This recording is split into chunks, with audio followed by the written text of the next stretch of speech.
Herman teriak minta tolong di tengah bentrokan di Rempang, Batam. Gas air mata masuk rumah anak saya tak bernapas.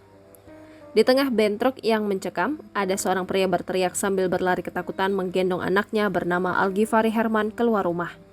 Anak tersebut diketahui masih berusia 8 bulan. Ia terkena gas air mata ketika sedang berada di dalam kamar rumahnya. Pria tersebut bernama Herman, warga Galang yang rumahnya berada di Jembatan 4 Galang, Batam. Dengan wajah yang penuh cemas, ia berteriak meminta tolong kepada setiap orang yang ada di tengah bentrok antara warga dan tim gabungan. "Anak saya nggak bisa bernapas, tolong anak saya," teriak Herman sepanjang jalan sambil berlari menggendong anaknya. Di belakang Herman juga ada sosok wanita yang juga terlihat berlari. Dia adalah istrinya Herman. Melihat kedua suami istri ini berteriak, sorot mata warga yang berada di sepanjang jalan langsung mengarah kepadanya.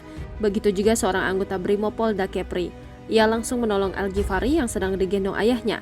Pertolongan pertama langsung diberikan agar sang anak sembuh. Matanya memutih karena terkena gas air mata yang masuk ke kamar rumahnya saat Algifari sedang tertidur nyenyak di dalam ayunan kamar tersebut. Dengan sigap anggota Brimob memberikan bantuan dan akhirnya anak tersebut terlepas dari masa-masa bahayanya. Tidak hanya itu, anak kedua Herman yang bernama Fazan juga merasakan panasnya gas air mata.